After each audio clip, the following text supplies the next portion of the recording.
Hai sahabat pintar, semangat pagi semuanya. Jumpa kembali bersama Bu Guru ya. Assalamualaikum warahmatullahi wabarakatuh. Sahabat pintar, apa kabarnya kalian pagi hari ini? Bu Guru selalu harap dan juga doakan agar kalian semua senantiasa dalam keadaan sehat walafiat. Jangan lupa untuk selalu bersemangat ya. Pagi hari ini, Bu Guru akan menyampaikan materi pelajaran untuk SD kelas 5, tema 9, benda-benda di sekitar kita, subtema 3, manusia dan benda di lingkungannya, pembelajaran ke-1. Namun sebelum kita mulai, marilah kita awali pembelajaran kita pagi ini dengan pembacaan doa terlebih dahulu ya, agar kita semua senantiasa diberikan kesehatan dan juga kemudahan untuk memahami materi pelajaran yang akan Bu Guru sampaikan pada pagi hari ini. Saat jam istirahat, Edo dan Dayu membaca koran yang ditempel pada papan pajang sekolah. Saat Edo dan Dayu melihat koran di papan pajang, Edo tertarik pada sebuah iklan. Apa isi iklan yang dilihat Edo? Nah, anak-anak, coba kalian amatilah iklan berikut ini. Di sini ada sebuah iklan yang dipajang di papan sekolah.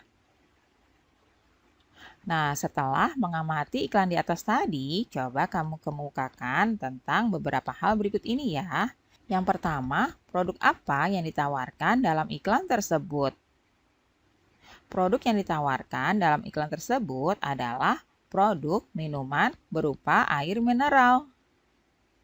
Kemudian yang kedua, apa saja yang terdapat dalam iklan tersebut? Yang terdapat dalam iklan itu adalah nama produk, gambar yang menarik, dan juga kalimat iklan.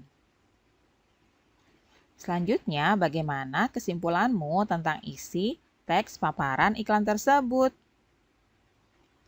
Berikut ini adalah kesimpulannya ya. Iklan tersebut mengajak khalayak untuk meminum air aquada dengan kata iklan, semua berawal dari kita, awal yang baik, akhir yang baik. Itulah kesimpulan dari isi teks paparan iklan tersebut tadi ya. Anak-anak, kalian masih ingat, iklan adalah sebuah informasi yang bertujuan untuk mendorong, membujuk, atau memberikan pengaruh pada khalayak ramai atau banyak orang agar tertarik pada barang dan jasa yang ditawarkan. Tujuan dari iklan adalah memberitahukan kepada khalayak ramai tentang suatu produk atau jasa, kemudian memengaruhi khalayak ramai tentang suatu produk atau jasa. Nah, tujuan lainnya menyarankan seseorang untuk membeli dan menggunakan suatu produk atau jasa yang diiklankan. Selanjutnya, memberikan informasi tentang produk atau jasa. Nah, yang terakhir, agar menarik khalayak ramai untuk membeli produk atau jasa tersebut. Itulah beberapa tujuan dari iklan. Kemudian, ciri-ciri iklan yang baik dan benar itu antara lain informatif, yaitu berisi informasi yang dibutuhkan oleh khalayak. Kemudian yang kedua, komunikatif, artinya iklan tersebut bisa menyampaikan hal-hal yang dibutuhkan oleh khalayak ramai. Yang ketiga, bahasanya singkat dan padat. Selanjutnya, ciri yang keempat, iklan tersebut harus menarik. Anak-anak, bentuk iklan pun bermacam-macam ya. Yang pertama, bentuknya adalah iklan baris. Iklan baris yaitu iklan kecil atau singkat berisi penawaran atau informasi tentang sesuatu yang terdiri atas beberapa baris saja. Iklan baris disebut juga iklan mini. Berikut adalah contoh iklan baris pada koran. Pada iklan ini, iklannya berisi tentang sesuatu dan hanya beberapa baris saja. Yang kedua, iklan kolom. Iklan kolom adalah iklan yang pemuatannya memanfaatkan beberapa bagian kolom dari halaman surat kabar. Berikut adalah contoh iklan kolom pada koran. Jadi, pemuatannya hanya memanfaatkan bagian kolom dari halaman surat kabar ya. Nah, anak-anak, coba kalian selanjutnya amatilah iklan berikut ini. Di sini ada sebuah iklan yang menyatakan udara segar tanpa asap rokok. Kalian perhatikan dan amati baik-baik ya. Nah, setelah membaca dan mengamati iklan di atas tadi, coba jawablah pertanyaan berikut ini. Yang pertama, apakah maksud dan tujuan iklan di atas? Tujuan iklan di atas adalah menghimbau untuk menjaga kebersihan lingkungan dari asap rokok. Pertanyaan kedua, termasuk bentuk iklan apa jika iklan tersebut dimuat dalam surat kabar? Pada surat kabar, iklan tersebut termasuk iklan kolom. Nah, selanjutnya pertanyaan ketiga, coba kalian jelaskan kesimpulan isi teks paparan iklan di atas tadi ya.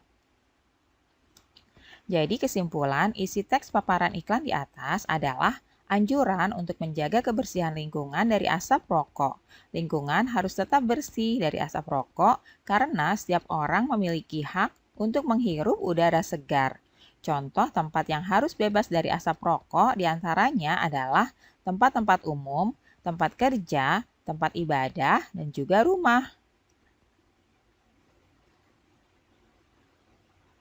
Anak-anak, udara merupakan benda yang tidak terlihat oleh mata, namun sangat dibutuhkan oleh manusia dan makhluk hidup lainnya.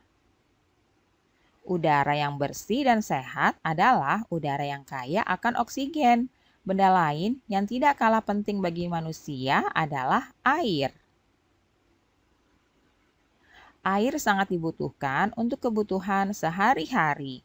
Air merupakan benda tunggal ya, akan tetapi sebenarnya air terbentuk atas zat hidrogen dan oksigen. Hidrogen dan oksigen dalam air tidak dapat dipisahkan, kecuali dengan reaksi kimia tertentu, berbeda dengan tanah. Dalam tanah dapat kamu jumpai adanya kerikil, batu, dan pasir yang dapat kamu pisahkan dengan tangan. Berikut ini adalah jenis-jenis materi. Yang pertama adalah zat tunggal. Zat tunggal merupakan zat yang terdiri dari sejenis materi saja. Zat tunggal juga dapat disebut zat murni. Nah, yang termasuk dalam zat tunggal itu adalah unsur. Unsur merupakan zat tunggal yang tidak dapat diuraikan menjadi zat lain yang lebih sederhana. Contohnya adalah besi, emas, aluminium, karbon, nitrogen, tembaga, perak, seng, dan oksigen. Nah, zat tunggal yang kedua adalah senyawa. Senyawa terbentuk oleh perikatan kimia dari dua atau lebih jenis unsur. Sebagai contoh adalah air. Air terbentuk dari oksigen dan hidrogen. Contohnya air putih, garam dapur, gula pasir, dan asam cuka. Itulah tadi jenis-jenis zat tunggal. Selanjutnya, selain ada zat tunggal, ada pula zat campuran. Campuran adalah gabungan dari dua zat atau lebih yang sifat asalnya tidak hilang sama sekali. Campuran dapat dibentuk dari gabungan unsur dengan unsur, senyawa dengan unsur, atau senyawa dengan senyawa. Contohnya adalah air laut, air sungai yang kotor, air kopi, air teh, larutan garam, larutan gula, sirup buah, baja, kuningan, udara, dan tanah.